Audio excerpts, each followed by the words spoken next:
Menurut David Gaster ya, dia mengatakan bahwa tugas para pemimpin itu adalah berpikir dari kepala mereka atau dari otak mereka. Kemudian berkomunikasi dari hati mereka dan bertindak dari nyali mereka. Seorang pemimpin itu menggunakan kepalanya untuk berpikir, hatinya untuk berkomunikasi, nyalinya untuk bertindak. Nah, kalian pun harus memahami ini ya. Sehingga seorang pemimpin itu ya tidak mudah disetir ya, karena dia berpikir dengan rasional, dengan logika. Tetapi juga tidak kejem, karena apa? Dia berkomunikasi dengan hati. Dan dia adalah menentang masalah, karena dia punya nyali. Ya, ini seorang pemimpin.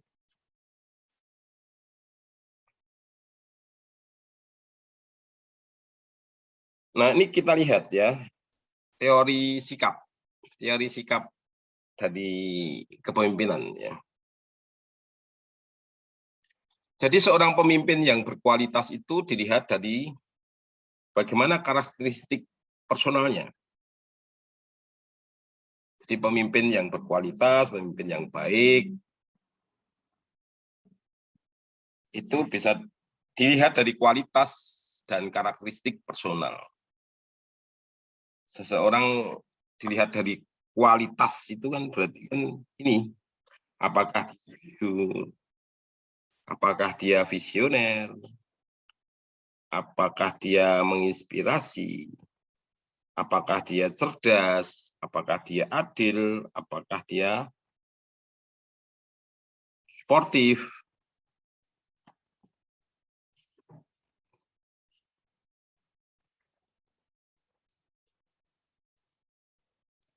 Ya, tapi ada istilah begini ya.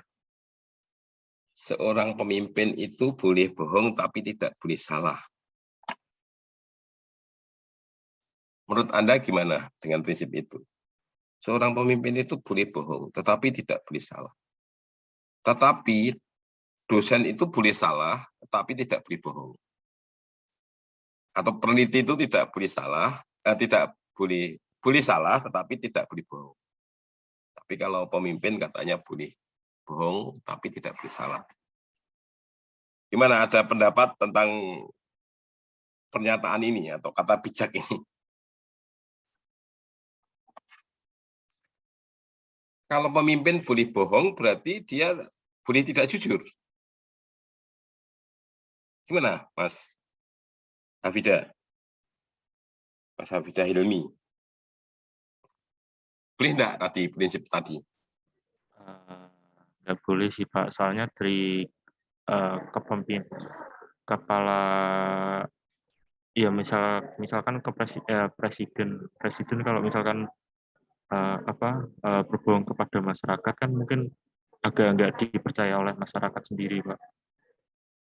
Tapi begini Mas, kalau misalnya seorang presiden ngomong apa adanya dan dampaknya itu menjadi masyarakat itu panik gitu ya, chaos ya, sehingga dia harus membalut kondisi itu dengan berbagai macam kebohongan ya, bukan kebohongan ya, istilahnya tidak jujur ya, tidak bicara apa adanya gitu. Gimana Mas? Tidak apa-apa sih Pak sebenarnya. Yang terpenting kan adalah mencari jalan solusi untuk semua masyarakat agar terkendali gitu Pak.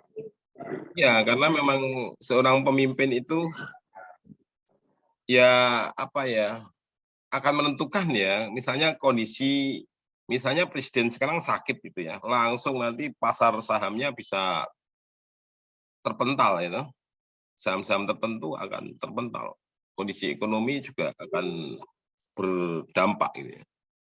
Sehingga biarpun sakit mungkin ya memang ya disehat-sehatkan ya biar tidak berdampak ke pasar gitu.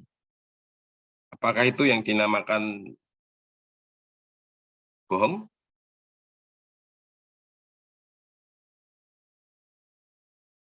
Pernah melihat video bahwa ibu adalah seorang pembohong besar.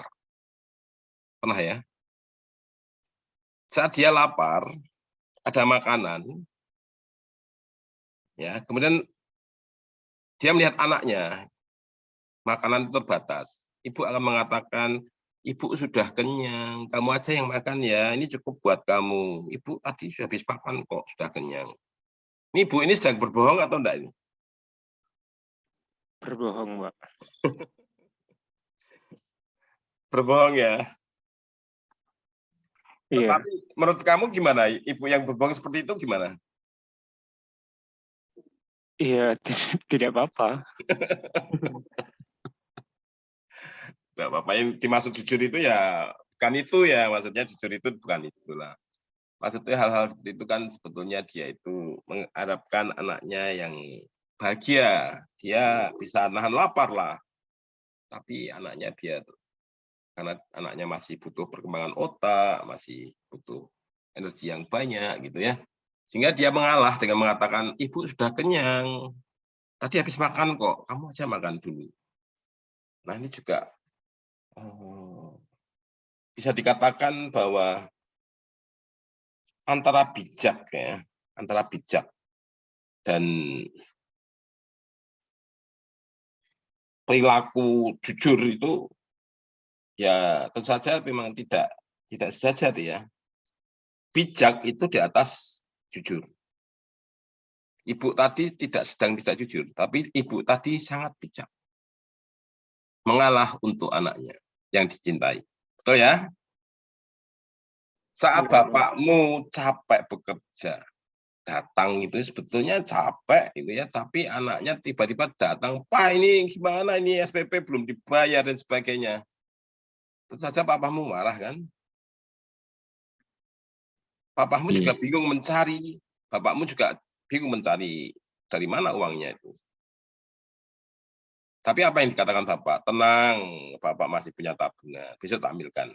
Ya, kamu tetap belajar yang rajin. Yang penting besok SPP terbayar. Padahal bapaknya itu masih bingung mencari utangan, tapi anaknya kan nggak perlu tahu.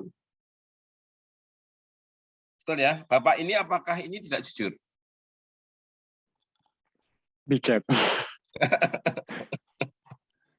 Nah, maka dari itu ilmu bijak itu sangat penting diasah ya. Jadi hanya kadang kita melihat hitam putih. Kalau kita hitam putih itu salah, itu benar, itu salah, itu benar, itu salah, itu benar. Itu pasti di bawah bijak ya. Orang bijak tidak melihat itu lagi. Orang bijak menggunakan hati. Ya. Kalau benar salah itu ya hitam putih itu letterlock. Tapi dalam putih ada hitam, dalam hitam ada putih. Kadang kita merasa mengambil sesuatu yang tidak apa adanya. Ya, tetapi ini adalah untuk kebaikan. Nah, itu ya. Jadi jangan melihatnya sangat letterlock ya. Kamu belajar untuk bijak. Ya. Sehingga menjustifikasi orang, menghakimi orang itu mungkin kalau masih muda mungkin tegel ya. Tapi kalau sudah usia-usia bijak itu nggak mudah loh Mas menghakimi orang itu bahwa itu salah itu benar. Saya pernah ngobrol sama teman ya, teman dosen juga kebetulan waktu naik kereta ke Surabaya. Kemudian dari kereta terlihat ada wanita yang berpakaian seksi dan dia mungkin juga menjajakan dirinya ya di stasiun.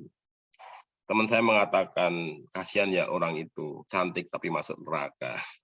Saya mengatakan memangnya neraka milikmu. Tidak bisa seperti itu. Kita tidak tahu apa yang terjadi di wanita itu.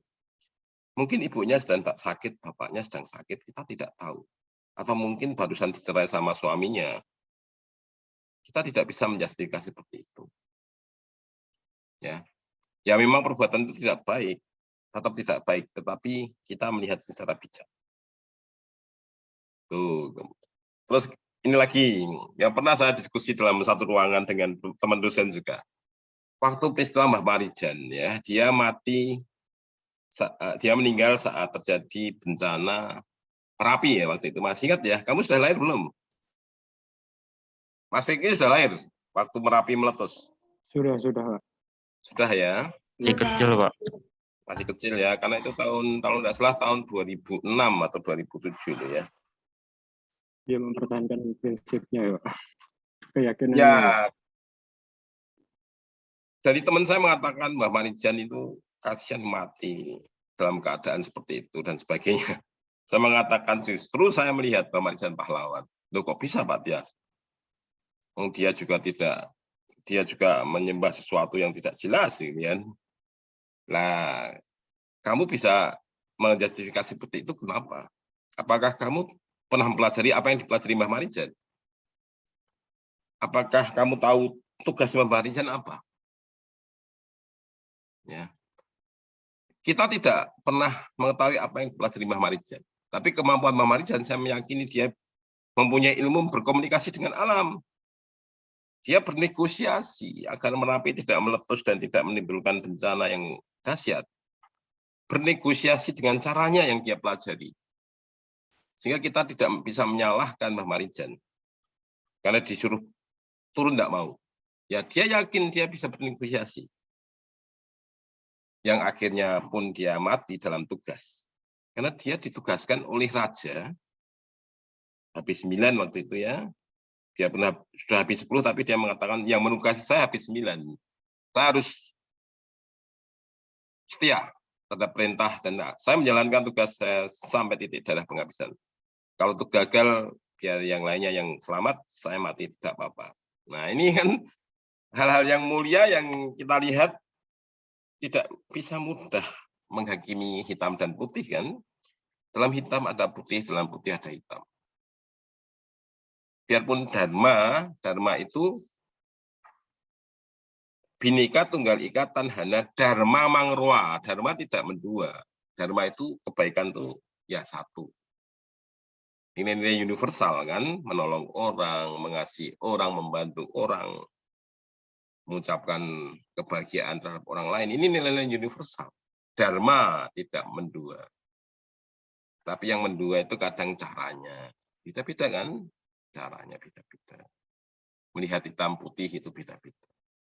Nah ini kalau sudah tataran itu berarti Anda sudah tataran matang atau bijak. Ya.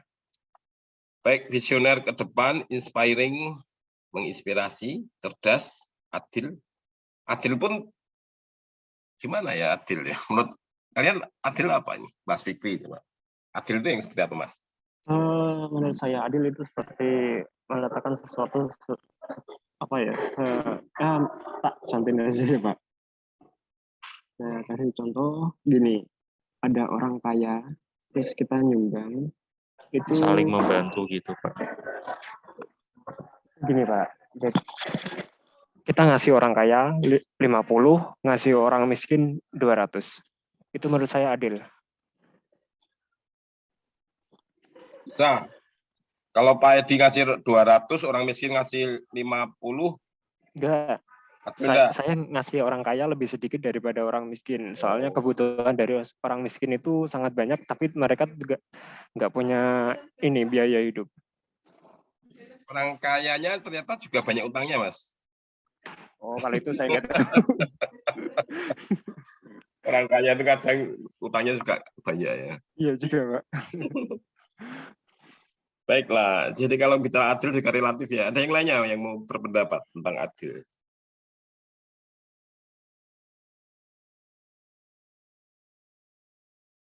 Adil dan makmur ya.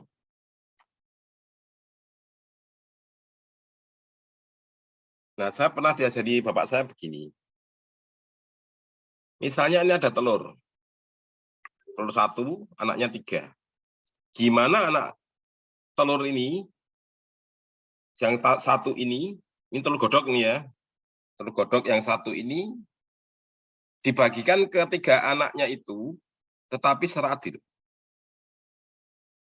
Jadi ada telur godok, dia punya 3 anak. Gimana caranya agar membagi telur itu secara adil? Wes, angel ra. Saya pernah ditanya seperti itu bapak saya almarhum. Gimana caranya?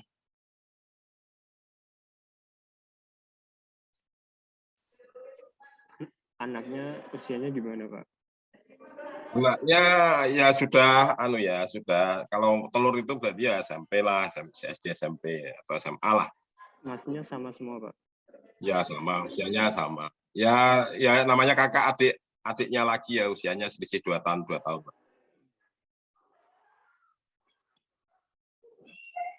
Kalau saya sesuai kebutuhannya aja, Pak. Ini caranya. Kan Dibagi- telurnya dikasihkan itu, Pak. yang butuh gitu, yang lainnya nggak dapat gitu. Di Oh, paro, Pak. Ya, dibagi menjadi 3. Dibagi menjadi itu, Pak. ya dibagi menjadi 3, oke lah. Padahal 1 dibagi 3 itu ada enggak? Kalau Anda hitung 1 dibagi 3 itu berapa? Ada enggak itu? Nggak ada. Nggak ada, Pak.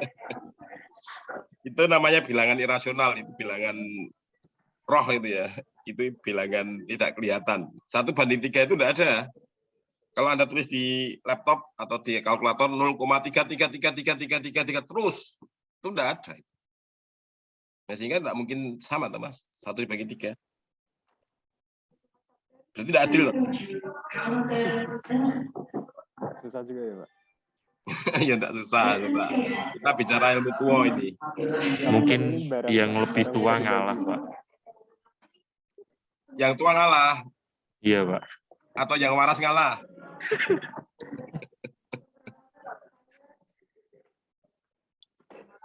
Yang tua ngalah, tapi kadang ya enggak bisa lah, Mas. Mereka juga pengen telur semua. Iya. Nah, waktu itu gini Bapak saya mengajari saya. Jadi libatkan mereka dalam suatu mekanisme sistem.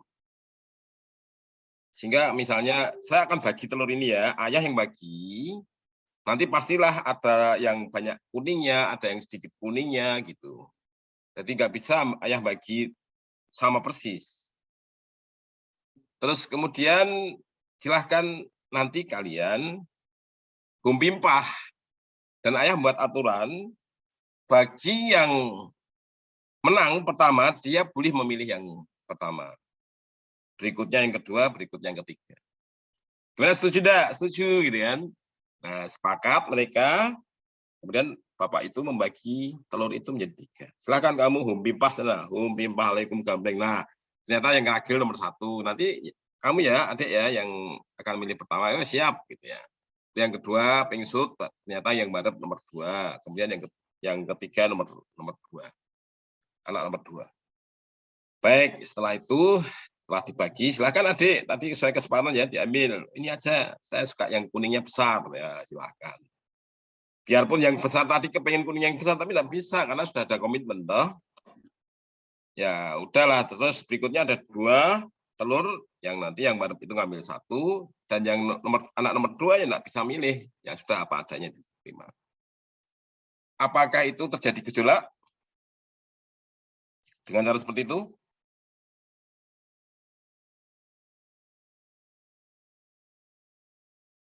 Kira-kira terjadi gejolak enggak? Protes gitu?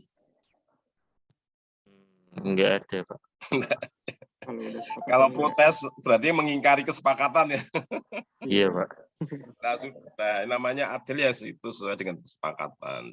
Mereka dilibatkan untuk apa istilahnya membuat sistem dan masuk ke dalam sistem itu dan dia melakukan sistem yang ada.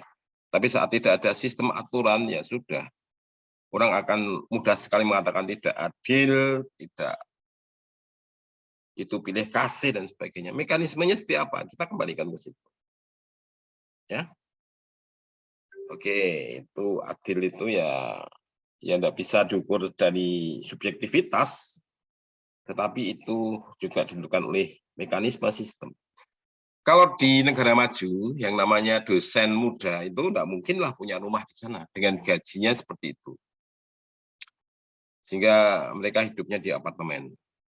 Ya. Dosen punya rumah, kalau di Jerman itu kalau dia sudah dosen senior ya, profesor, baru dia bisa beli rumah nyicil. Karena memang mekanismenya dibuat seperti itu.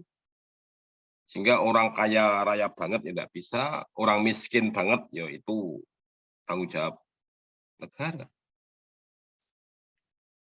Mekanisme diatur sehingga itulah yang namanya adil. Kalau kamu pengen punya rumah ya kamu harus memicu kemampuan kamu untuk jadi profesor. Seperti itu. Ya. Ada aturan juga bagi orang baik itu pendatang maupun orang asli yang dia punya anak di bawah 5 tahun, susu harus ditanggung oleh negara. Nah, itu kadang dimanfaatkan negara-negara berkembang, dia pergi ke Perancis hanya untuk mendapatkan subsidi melahirkan. Ya, terus orang yang pribumi mengatakan, loh itu kan dari pajak, saya bayar, kenapa dikasihkan ke orang asing? Ya, tapi aturannya kan gitu. Sehingga kalau saya di Perancis itu ya waktu itu ya saya banyak sekali melihat pendatang-pendatang yang memang ke situ dan dipelihara oleh negara. Mereka mendapat subsidi. Dan orang pribumi nggak bisa mengatakan itu tidak adil. Ya enggak, aturannya seperti itu.